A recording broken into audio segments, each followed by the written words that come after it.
Şimdi söz sırası Hür Dava Partisi Genel Başkanı İstanbul Milletvekili Sayın Zekeriya Yapıcıoğlu'na aittir. Buyurun.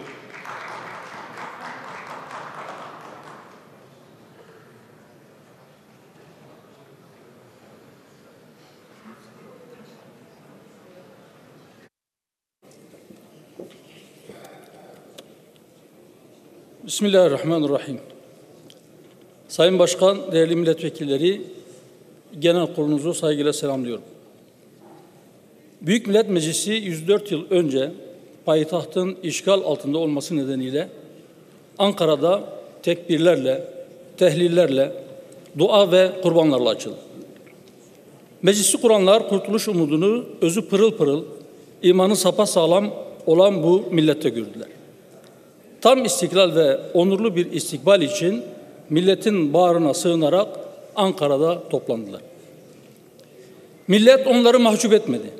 Anneler biricik evladını vatanın müdafası için seferber etti. Kendileri de ayaklarındaki çarıkla cephelere mermi taşıdılar.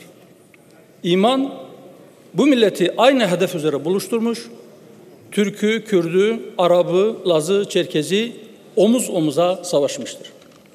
Zaferi getiren o iman ve o imanın sağladığı beraberlik ruhudur.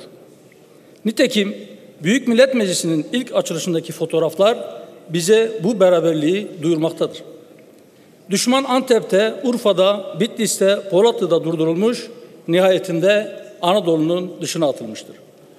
Kurtuluşun Allah'ın yardımıyla millet tarafından gerçekleştirilmesi milletin konumunu pekiştirmiş, dışarıya karşı kazandığı zafer onun kendi geleceğini tayin kabiliyetini bir kez daha gözler önüne sermiştir. Ama sonrasında zaferi getiren özü, inancı ve aslında milletin kendisini bir yana bırakan bir süreç başlamıştır. Değerli milletvekilleri, bu benzeri görülmemiş dramatik bir tarih seyridir. Bu değişimin vardığı yeri test etmek için acaba bugün sadece bir 23 Nisan merasimi mahiyetinde 1. Meclis'in açılışındaki fotoğraf burada canlandırılsaydı tepki acaba ne olurdu? 104 yıl etkin muhasebe için yeterli bir süredir. Bu meclis milletin meclisidir, reşittir, hiçbir vesayeti kabul etmemelidir. Bu memleket hepimizin, 85 milyon aşkın milletimizin ortak vatanıdır. Devletin şekli cumhuriyettir, cumhur bütün renkleriyle milletin bütünüdür. Binaenaleyh devlet imtiyazlı bir zümrenin değil, bütün milletindir.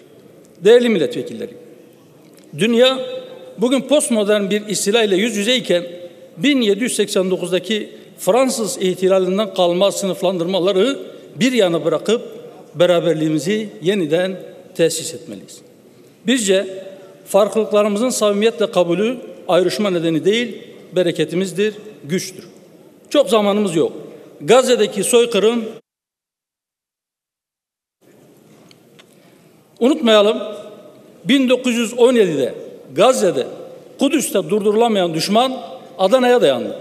Bunu bir daha yaşamamak için kendimizi yenilemek, özümüze dönmek zorundayız.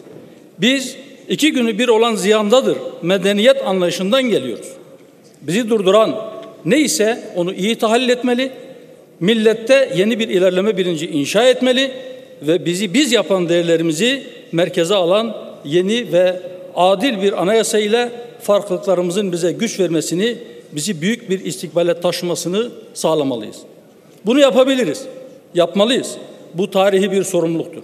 Bu vesileyle aziz milletimizi ve kıymetli temsilcilerini saygıyla selamlıyorum.